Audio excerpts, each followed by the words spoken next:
ہم نے اپنے نفس کے اوپر ظلم کیا ہے، اگر تو نہیں بخشے گا، رحم نہیں کرے گا، تب تو ہم گھاٹا پانے والے میں سے ہو جائیں گے۔ تو گویا کہ غلطیوں کا اعتراف کر لینا، اپنی غلطی کو مان لینا، یہ نبیوں کی صفت ہے، اچھے لوگوں کی صفت ہے۔ اس لیے کبھی بھی ہٹ دھرم نہ بنیے، اگر واقعی آپ غلطی پر ہیں تو اپنی غلطی کا اعتراف کیجئے تاکہ بڑے مسائل نہ پیدا ہو، ورنہ ہوگا کیا، ایک غلطی کو چھپانے کے لیے آپ کئی جھوٹ بولیں گے، مسائل کھڑے ہو جائیں گے۔ اب آپ اور زیادہ کھائی میں چلے جائیں گے، اور زیادہ نقصان میں ہوں گے، ہر طرح سے نقصان ہوگا۔ اگر اس کی تحقیق ہوئی کئی مسائل گھر جائیں گے، پھر سبھی لوگ اس کے اندر آ جائیں گے۔ تو فوراً اپنی غلطی کا اعتراف کیجئے۔ اگر آپ اللہ کے لیے کرتے ہیں، تواضع خاکساری اختیار کرتے ہیں، تو اللہ آپ کو اٹھائے گا۔ جو اللہ کے لیے جھکتا ہے اللہ اس کو اٹھا لیتا ہے۔ صحیح مسلم کتاب البر والصلہ کتاب نمبر 45 حدیث نمبر 2588، ما تواضع احد للہ الا رفعہ اللہ، جو اللہ کے لیے تواضع و خاکساری اختیار کرے گا تو اللہ تعالیٰ اس کو بلند کر دیتا ہے۔ تو اللہ کے لیے سادہ زندگی گزاریے، اپنی غلطی کا اعتراف کیجئے، یہ سب سے اہم چیز ہے۔ آئیے دو حدیثوں کے ذریعے اس کو سمجھتے ہیں۔ صحابہ کرام کے درمیان، صحابہ کرام کے دل میں کیسا جذبہ ہے، صحابیات کے دل میں کیسا جذبہ ہے، وہ لوگ کیسے انسان تھے، اپنی غلطیوں کا فوراً اعتراف کرتے تھے، جی ہاں مجھ سے یہ غلطی ہوئی ہے، مان لیتے تھے، گھاؤ دل میں نہیں رکھتے تھے، چاہے جو ہو جائے، ہٹ دھرم نہیں بنتے تھے، فوراً آ کر کہہ دیتے تھے جی مجھ سے غلطی ہوئی ہے۔ اللہ تعالیٰ غلطیوں کو معاف کرنے والا ہے۔ ایک حدیث کے اندر یہ ہے، صحیح بخاری کتاب الجنائز کتاب نمبر 23 حدیث نمبر 1283، نبی صلی اللہ علیہ وسلم کا گزر قبرستان سے ہوا، قبر کے پاس سے ہوا، تو ایک عورت کو دیکھا کہ وہ قبر پر رو رہی ہے، تو نبی صلی اللہ علیہ وسلم نے کہا اتق اللہ واصبری، اللہ سے ڈر اور صبر اختیار کر۔ اس عورت نے کیا کہا؟ اس عورت نے نبی صلی اللہ علیہ وسلم کو نہیں پہچانا، کیسے سادہ انسان تھے، کس طریقے سے نبی صلی اللہ علیہ وسلم رہتے تھے، اتنا بڑا انسان، نبیوں کا سردار، سارے انسانوں کا سردار، بادشاہوں کا بادشاہ ہو سکتا ہے، لیکن اخلاق اتنے اچھے، لباس اتنا سادہ کہ عام آدمی کیا بہت سارے لوگ نہیں پہچان پاتے ہیں، کیا چال ڈھال ہے، آگے پیچھے کچھ بھی نہیں ہے۔ نبی صلی اللہ علیہ وسلم کو اس عورت نے پہچانا نہیں، تو اس عورت نے کیا کہا؟ الیک انی فانک لم تصب بمصیبتی ولم تعرف، ارے جاؤ جی اپنا کام کرو، میری مصیبت کے بارے میں آپ کو کیا معلوم، تم نہیں جانتے ہو، تمہارے اوپر نہیں بیتی ہے۔ ایک عورت نے ایسا جملہ کہا تو کیا نبی صلی اللہ علیہ وسلم نے اپنا دل چھوٹا کر لیا؟ اتنا بڑا آدمی، نبی وقت، تمام لوگوں کا سردار، عورت نے کہا جاؤ جی اپنا کام کرو، آپ کو تھوڑا نہ کوئی مصیبت آئی ہے، جانتے بھی نہیں ہو۔ اتنا بڑا آدمی، جواب سننے کے بعد اگر ہم اور آپ ہوتے تو کیا کہتے؟ چھوٹا سا عہدہ مل جائے تو پھولے نہیں سماتے، بیجا استعمال بھی کرتے ہیں، لیکن پیارے نبی کا کیا کہنا، اخلاق تو اتنا سادہ ہے، آپ کا لباس تو اتنا سادہ ہے، اتنا اچھا ہے کہ کوئی بھی کچھ کہہ دے، اپنی ذات کے لیے آپ کبھی بدلہ نہیں لیتے تھے۔ نبی صلی اللہ علیہ وسلم خاموش رہے، چپ چاپ چلے گئے۔ کسی نے بتایا اس عورت کو کہ یہ نبی صلی اللہ علیہ وسلم تھے۔ اب دیکھیے عورت کے اندر یہ بات پیدا ہو گئی کہ اس سے غلطی ہوئی ہے۔ صحابہ کے درمیان جذبہ ہے تو صحابیات میں بھی جذبہ ہے کہ اپنی غلطی کا اعتراف کر رہی ہے، اپنی غلطی مان رہی ہے، تسلیم کر رہی ہے۔ نبی صلی اللہ علیہ وسلم کے پاس آئی تو آپ صلی اللہ علیہ وسلم کے دروازے پر کوئی دربان نہیں ہے، اور آ کر فوراً یہ جملہ کہا لم اعرف کا، اللہ کے رسول میں نے آپ کو جانا نہیں۔ تو نبی صلی اللہ علیہ وسلم اس کو بے عزت کر سکتے تھے، کچھ کہہ سکتے تھے، بول سکتے تھے، کیونکہ نبی کی بے عزتی ہوئی ہے، لیکن پیارے نبی کا کیا کہنا، قربان جائیے۔ آپ صلی اللہ علیہ وسلم نے کہا انما الصبر عند الصدمۃ الاولی، سن لے صبر تو پہلے صدمے پر ہوتا ہے، یعنی جب آدمی کو جھٹکا لگے، مصیبت لگے، پہلے جھٹکے ہی میں تو اصل صبر ہے۔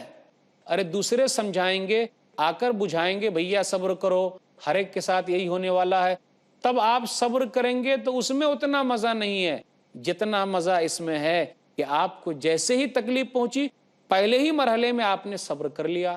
تو یہ نبی صلی اللہ علیہ وسلم کا انداز تھا. آپ نے کس طریقے سے پیار محبت کے ساتھ اس کو سمجھا دیا. اور اس عورت کا جذبہ دیکھیے، فوراً اپنی غلطی کو مان لیتی ہے. ماشاء اللہ، صحابیات میں بھی جذبہ ہے اور صحابہ میں بھی جذبہ ہے. ایک اور حدیث صحیح بخاری کتاب التفسیر کتاب نمبر 65 حدیث نمبر 4640. ابو درداء رضی اللہ تعالیٰ عنہ کہتے ہیں کہ ابو بکر رضی اللہ تعالیٰ عنہ اور عمر رضی اللہ تعالیٰ عنہ کے درمیان محاورتن، کوئی بات چیت ہوئی. فاغضب ابو بکر عمر، تو ابو بکر رضی اللہ تعالیٰ عنہ نے عمر رضی اللہ تعالیٰ عنہ کو غصہ دلا دیا. بھائی انسان ہے، غصے میں آ گئے، غصہ دلایا. ابو بکر رضی اللہ تعالیٰ عنہ ان کے پیچھے ہو لیے، عمر رضی اللہ تعالیٰ عنہ کے پیچھے، بھیا مجھ کو معاف کر دو. تو عمر رضی اللہ تعالیٰ عنہ اتنے غصے میں نظر آئے کہ اپنے گھر کا دروازہ بند کر دیا اور ابو بکر صدیق رضی اللہ تعالیٰ عنہ کو معاف نہیں کیا، اتنے غصے میں. تب ابو بکر صدیق رضی اللہ تعالیٰ عنہ نبی صلی اللہ علیہ وسلم کے پاس آتے ہیں. نبی صلی اللہ علیہ وسلم دیکھ رہے ہیں کہ ابو بکر صدیق آ رہے ہیں. تو نبی صلی اللہ علیہ وسلم نے کہا اما صاحبکم ھذا فقد غامر، لوگوں دیکھو تمہارا یہ ساتھی کسی تکلیف میں مبتلا ہے. ناظرین، اس سلسلہ کلام کو آگے بڑھائیں گے، لیکن ابھی وقت ہے ایک چھوٹے سے وقفے کا. السلام علیکم ورحمۃ اللہ وبرکاتہ. وقفے کے بعد ہم دوبارہ آپ کی خدمت میں حاضر ہیں. السلام علیکم ورحمۃ اللہ وبرکاتہ. آئیے سلسلہ کلام کو آگے بڑھاتے ہیں. ابو بکر رضی اللہ تعالیٰ عنہ اور عمر رضی اللہ تعالیٰ عنہ کے درمیان کسی بات پر کچھ بحث جو چھڑی تھی، اسی کا سلسلہ چل رہا ہے. تو اسی کو سمجھتے ہیں کہ جب ابو بکر صدیق رضی اللہ تعالیٰ عنہ نے عمر رضی اللہ تعالیٰ عنہ سے معافی مانگی، استغفار کے لیے آگے بڑھے، ان سے بخشش چاہی، ان کو کہا کہ مجھے معاف کر دو، تو جب وہ غصے میں آ کر معاف نہیں کیے تو وہ نبی صلی اللہ علیہ وسلم کے پاس آئے. تو نبی صلی اللہ علیہ وسلم نے کیا کہا؟ اما صاحبکم ھذا فقد غامر، دیکھو تمہارا یہ ساتھی کسی پریشانی میں مبتلا ہے. یعنی ابو بکر صدیق پریشان ہیں. ابو بکر صدیق رضی اللہ تعالیٰ عنہ نے اپنا پورا واقعہ نبی صلی اللہ علیہ وسلم کو بیان کیا. وَنَدِمَ عُمَرُ عَلَى مَا كَانَ مِنْهُ، عمر رضی اللہ تعالیٰ عنہ نادم ہوئے، یعنی اپنی غلطی کا اعتراف کرتے ہیں کہ ابو بکر صدیق رضی اللہ تعالیٰ عنہ جو نبی صلی اللہ علیہ وسلم کے بعد اس امت میں پہلے انسان ہیں، اتنا بڑا آدمی، اور میرے پیچھے آیا اور میں نے دروازہ بند کر دیا، مجھ سے غلطی ہوئی ہے.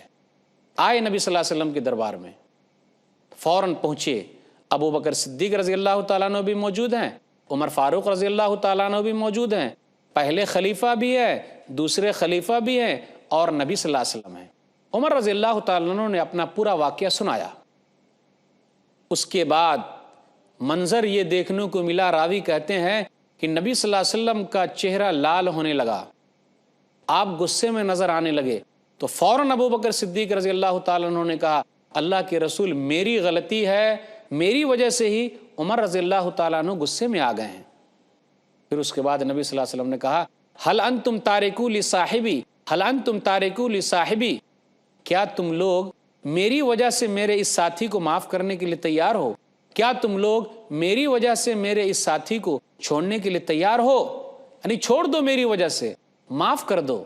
یعنی عمر رضی اللہ تعالیٰ عنہ سے کہتے ہیں کہ ابو بکر صدیق کو معاف کرو. ارے ابو بکر صدیق کا مقام تو وہ ہے کہ جب میں نے کہا اے لوگو میں تم تمام کی طرف اللہ کا رسول بنا کر بھیجا گیا ہوں، تو تم لوگوں نے کہا کذبتا، تم جھوٹ بول رہے ہو.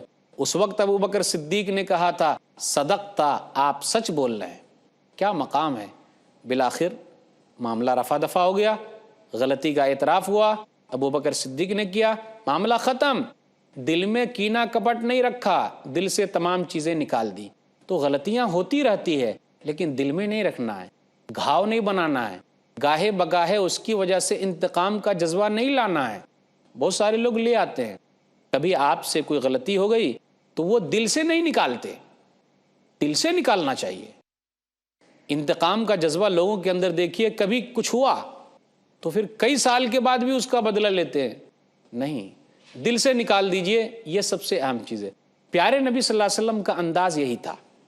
سنن الترمذی کتاب البر والصلہ کتاب نمبر 25 حدیث نمبر 2016، لم یکن فاحشا ولا متفاحشا ولا سخابا بالاسواق ولا یجزی بالسیئۃ السیئۃ ولکن یعفو ویصفح۔ رسول اللہ صلی اللہ علیہ وسلم فحش گو نہیں تھے، بری بات زبان سے نکالنے والے نہیں تھے۔ آج لوگ گالی دینا فخر کی بات سمجھتے ہیں، جی نہیں، غلط بات ہے یہ۔ اپنی زبان پر کنٹرول رکھیے۔ اور نبی صلی اللہ علیہ وسلم برائی کا بدلہ برائی سے نہیں دیتے تھے، لیکن معاف کرتے اور درگزر کرتے تھے۔ معاف کرنا اور درگزر کرنا دونوں الگ الگ چیز ہیں۔ معاف کرنا، جا بھائی میں نے معاف کر دیا۔ صف کا معنی ہے دل کے اندر بھی جو چیز ہے نا اس کو نکال دیا، اب تیرے خلاف کچھ بھی میرے دل میں موجود نہیں ہے۔ تو بڑے لوگوں سے بھی اگر غلطی ہوتی تو فوراً اپنی غلطی کا اعتراف کرتے اور معافی مانگ لیتے تھے۔ تو یہ جذبہ ہمارے اندر بھی پیدا ہونا چاہیے۔ اگر یہ جذبہ پیدا ہو گیا ہے تو ہم اور آپ کامیاب ہیں، اچھے طریقے سے ہماری زندگی گزر سکتی ہے۔ تو غلطی کا اعتراف کرنا سیکھیے، ہر دھرمی سے دور رہیے، اس میں بڑا فائدہ ہے۔ خوشگوار زندگی، سدا بہار زندگی کیسے گزارنی ہے، کیسے رہنا ہے؟ ہم اور آپ اگر چاہتے ہیں کہ ہماری زندگی خوشگوار گزرے، اچھی گزرے، تو ہمیں یہ کرنا پڑے گا کہ پریشانیوں میں مسکرانا سیکھ لیجئے۔ پریشانیوں میں مسکرانا سیکھ لیجئے، تکلیفوں میں زندہ رہنا سیکھ لیجئے، مسکرانا اپنا شیوا بنا لیجئے۔ مسائل میں الجھ کر مسکرانا میری عادت ہے، مجھے بربادیوں پر اشک برسانا نہیں آتا۔ اپنے اندر یہ فطرت پیدا کیجئے کہ مجھے بربادیوں پر اشک برسانا نہیں آتا، میں روؤں گا نہیں، تکلیف کو برداشت کروں گا، اور اسی میں اپنے آپ کے اندر یہ مادہ پیدا کر لوں گا کہ اچھا طریقہ نکال لیا جائے اور خوشی محسوس ہو۔ غور کر لیجئے نبی صلی اللہ علیہ وسلم کی زندگی کیسی گزری ہے۔ آپ صلی اللہ علیہ وسلم پر تو مصیبتوں کے پہاڑ توڑے گئے ہیں، لیکن چہرے پر ہمیشہ مسکراہٹ ہے۔ تو آپ مسائل سے جوجھنا سیکھ لیجئے، مسائل کے اندر رہ کر مسکرانا اپنی عادت بنا لیجئے، تاکہ آپ کے چہرے سے پتہ ہی نہ چلے کہ اس آدمی کے اوپر مصیبت کے پہاڑ توڑے گئے ہیں۔ یہ نبی کا اخلاق ہے۔ ایک مرتبہ ام المومنین عائشہ رضی اللہ تعالیٰ عنہ نے پوچھ لیا، صحیح مسلم کتاب الجہاد کتاب نمبر 32 حدیث نمبر 1795، اللہ کے رسول کیا احد کے دن سے بھی زیادہ سخت دن آپ کے اوپر آیا ہے؟ تو رسول اللہ صلی اللہ علیہ وسلم نے کہا، لقد لقیت من قومک وکان اشد ما لقیت منہم یوم العقبہ۔ عائشہ، تیری قوم سے میری کم ملاقات ہوئی، وہ ملاقات کا دن یعنی عقبہ کا دن، طائف والوں سے جب میری ملاقات ہوئی تھی وہ دن، یہ بہت سخت دن تھا۔ احد کے دن میرے دانت شہید ہوئے، وہ سخت دن نہیں ہے، لیکن طائف جب میں گیا تھا تو وہاں سب سے زیادہ مجھے تکلیف پہنچی ہے۔ تکلیف کیسی تکلیف؟ غور کیجئے۔ نبی صلی اللہ علیہ وسلم اسلام پھیلانے کے لیے جا رہے ہیں، اللہ کا پیغام پھیلانے کے لیے جا رہے ہیں، لوگوں کو ایک اللہ کی طرف بلانے کے لیے جا رہے ہیں، لیکن وہاں کے لوگ نہیں مانتے ہیں۔ ٹھیک ہے بھائی، کوئی بات نہیں مانے، لیکن کیا کیا؟ ان لوگوں نے گنڈوں کو لگا دیا، لفنگوں کو لگا دیا، جن لوگوں نے، جن بدماشوں نے نبی صلی اللہ علیہ وسلم پر پتھر برسائے، آپ صلی اللہ علیہ وسلم کو لہو لہان کر دیا، یہاں تک کہ خون جو ہے آپ کی جوتیوں میں آ کر جم گئے۔ آپ صلی اللہ علیہ وسلم قریب ایک جگہ پہ پہنچتے ہیں، فرشتہ آتا ہے، پہاڑ کے فرشتے بھی ساتھ میں ہیں، وہ کہتے ہیں اللہ تعالیٰ نے تمام باتیں سن لی ہے، اللہ تمام باتیں جانتا ہے، لئن شئت اطبقت علیہم الاخشبین۔ غور کیجئے، اگر آپ کہیں گے تو ان طائف والوں کو دو پہاڑوں کے بیچ میں رکھ دوں اور پیس دوں۔ وہ کیا کہتے ہیں؟ بل ارجو ان یخرج اللہ تعالی من اصلابہم من یعبد اللہ وحدہ لا یشرک بہ شیئا۔ مجھ کو امید ہے کہ اللہ تعالیٰ ان لوگوں کی نسل میں سے ان کو پیدا کرے گا جو لوگ ایک اللہ کو ماننے والے ہوں گے اور اللہ کے ساتھ کسی کو شریک نہیں ٹھہرائیں گے۔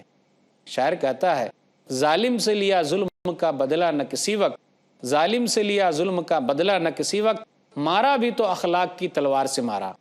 اتنا کچھ ہونے کے باوجود مکہ کی زندگی نبی کی کیسی گزری ہے؟ تکلیفوں میں، مصیبتوں میں، پریشانیوں میں کسی نے جادوگر کہا، کسی نے کچھ کہا، کسی نے پاگل کہا، کسی نے دیوانہ کہا، لوگوں نے بائیکاٹ کیا، 3 سال تک شیب ابی طالب میں بند کیے گئے، درخت کی پتیاں کھا کر رہے، چمڑے چاٹ چاٹ کر رہے، لیکن کیا کہنا، چہرے پر مسکراہٹ موجود ہے۔ تو نبی صلی اللہ علیہ وسلم ہمیشہ مسکراتے رہتے تھے، پتہ ہی نہیں چلتا تھا کہ آپ اتنے پریشان ہیں۔ آپ پریشانیوں میں زندہ رہنے کا طریقہ سیکھ لیجئے تاکہ آپ کے بارے میں لوگوں کو پتہ نہ چلے کہ آپ کے اوپر کوئی پریشانی آئی ہے۔ کوئی پریشانی آپ کی دور کرنے والا نہیں ہے، بلکہ لوگ مزے لیں گے۔ اسی لیے اللہ کے سامنے اپنی پریشانی رکھیے، اللہ تعالیٰ ہی پریشانی کو دور کرنے والا ہے۔ اور ہمیشہ کہیے وَأُفَوِّضُ أَمْرِي إِلَى اللَّهِ، سورہ مومن سورہ نمبر 40، کہ میں اپنا معاملہ اللہ کے سپرد کرتا ہوں۔ سورہ یوسف سورہ نمبر 12، یعقوب علیہ السلام کا واقعہ ہے، انما اشکو بثی وحزنی الی اللہ، میں تو اللہ کے دربار میں اپنی فریاد رکھتا ہوں۔ جب بیٹے یوسف علیہ السلام کو بھائیوں نے ایسا کیا تھا، کنویں میں ڈال دیا تھا، نہیں مل رہے ہیں، تو کہتے ہیں کہ اب میں اللہ ہی کے دربار میں اپنی فریاد رکھنے والا ہوں، اللہ آپ کی پریشانی دور کرے گا۔ پریشانیوں میں خوشحالی کی چیز نکال لیجئے، یہ سب سے اہم چیز ہے۔ خوشگوار زندگی، سدا بہار زندگی گزارنے کے اصولوں میں سے ایک اہم اصول یہ ہے، طریقوں میں سے ایک اہم طریقہ یہ ہے کہ خیر تلاش کیجئے، بھلائی تلاش کیجئے۔ وہ کیسے؟ کسی آدمی کے اندر اگر کوئی بیماری پائی جاتی ہے، کوئی خرابی پائی جاتی ہے، تو ایسا نہیں کہ اس کے اندر خوبی نہیں ہے، بھائی خوبیاں بھی ہے، خرابی بھی ہے۔ نہیں ہے چیز نکمی کوئی زمانے میں، نہیں ہے چیز نکمی کوئی زمانے میں، کوئی برا نہیں قدرت کے کارخانے میں۔ آپ کسی کو خراب مت سمجھیے، اس کے اندر بھلائی تلاش کیجئے، خیر تلاش کیجئے۔ اس لیے اللہ تعالیٰ نے ایک آیت کے اندر کیا کہا، سورہ نساء سورہ نمبر 4 آیت نمبر 19، وَعَاشِرُوهُنَّ بِالْمَعْرُوفِ فَإِن كَرِهْتُمُوهُنَّ فَعَسَىٰ أَن تَكْرَهُوا شَيْئًا وَيَجْعَلَ اللَّهُ فِيهِ خَيْرًا كَثِيرًا۔ عورتوں کے ساتھ اچھے طریقے سے رہو۔ تم کچھ چیز کو ناپسند کرتے ہو، لیکن اللہ تعالیٰ ہو سکتا ہے اس میں کئی اور بھلائی رکھ دے۔ اللہ نے دوسری چیزوں میں بھلائی رکھی ہے۔ اس لیے ایک حدیث میں نبی صلی اللہ علیہ وسلم نے کہا، صحیح مسلم کتاب الرضا کتاب نمبر 17 حدیث نمبر 1467، لا یفرق مومن مومنۃ ان کرہ منہا خلقا رضی منہا آخر۔ مومن مومنہ عورت سے ناراضگی کا اظہار نہ کرے، نفرت نہ کرے۔ ایک چیز اس سے ناپسند ہے تو دوسری چیز تلاش کرے، دوسرے اخلاق اس کو پسند آئیں گے۔ تو لوگوں کے اندر